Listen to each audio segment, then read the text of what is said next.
Jepang, negara yang selama ini kita kenal sebagai simbol kemajuan teknologi dan budaya, kini menghadapi ancaman terbesar yang pernah ada. Bukan perang, bukan bencana alam, tetapi sesuatu yang lebih sunyi. Hilangnya generasi baru. Jumlah bayi yang lahir semakin sedikit, sementara populasi lansia semakin mendominasi. Jika ini terus berlanjut, apakah Jepang bisa bertahan? Ataukah negara ini perlahan menuju kepunahan? Dalam 50 hingga 100 tahun ke depan, Jepang bisa kehilangan lebih dari separuh populasinya. Kota-kota kecil mulai berubah menjadi kota hantu. Sekolah-sekolah ditutup karena tidak ada murid. Dan rumah-rumah kosong dibiarkan terbengkalai. Lalu, apa yang menyebabkan krisis ini? Dan apakah Jepang masih memiliki harapan untuk mengubah nasibnya? Inilah kisah Jepang, negeri yang perlahan menghilang.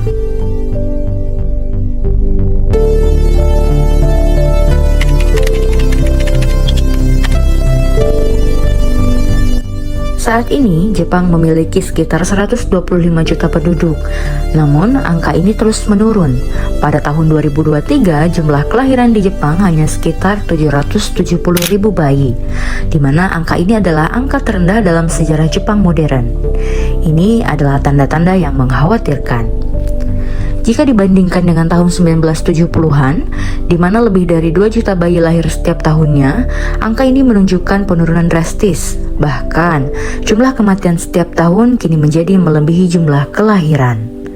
Fenomena ini dikenal sebagai depopulasi, di mana ketika jumlah penduduk menurun lebih cepat daripada kemampuan negara untuk mempertahankannya. Dan dampaknya sangat besar, mulai dari ekonomi, tenaga kerja, hingga keberlanjutan budaya Jepang itu sendiri.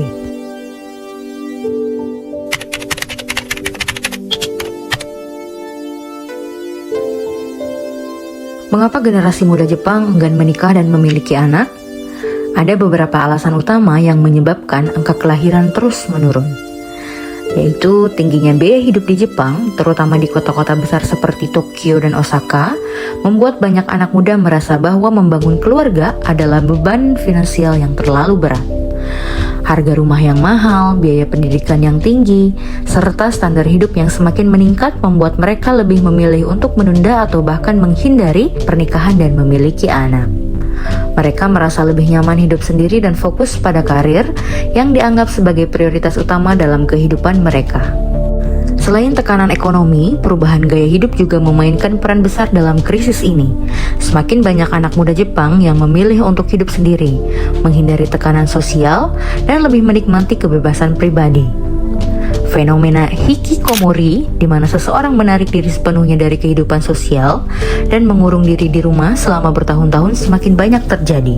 Di sisi lain, budaya kerja Jepang yang sangat keras juga menjadi salah satu faktor utama yang membuat banyak orang sulit menyeimbangkan kehidupan pribadi dan profesional.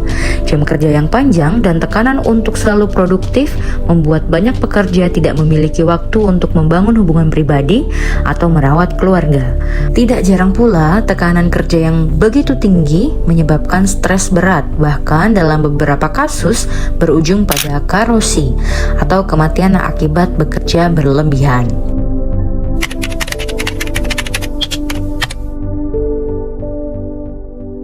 Krisis populasi ini membawa dampak besar bagi Jepang. Saat ini menghadapi tantangan demografi yang cukup serius akibat meningkatnya jumlah populasi lansia dan rendahnya angka kelahiran.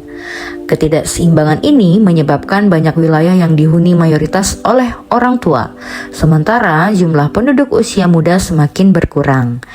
Fenomena ini berujung pada akiya, yaitu rumah-rumah yang ditinggalkan karena pemiliknya meninggal, pindah, atau tidak memiliki ahli waris. Selain dampak demografi, perubahan ini juga memberikan pengaruh besar terhadap kehidupan sosial masyarakat. Anak-anak generasi muda semakin kesulitan menemukan teman sebaya untuk bermain dan bersosialisasi, terutama di daerah pedesaan yang angka kelahirannya sangat rendah. Hal ini juga berdampak pada sistem pendidikan, di mana banyak sekolah, terutama di desa-desa terpencil, terpaksa ditutup karena tidak ada cukup murid yang mendaftar. Dalam bidang ekonomi, menurunnya jumlah tenaga kerja produktif menimbulkan kekhawatiran akan ketidakstabilan ekonomi Jepang. Industri dan perusahaan membutuhkan tenaga kerja muda untuk menjaga produktivitas.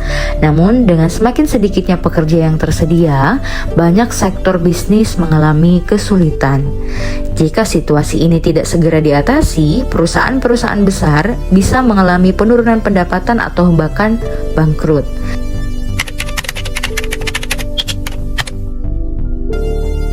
Pemerintah Jepang menyadari ancaman ini dan mulai mengambil langkah-langkah untuk mengatasi krisis populasi.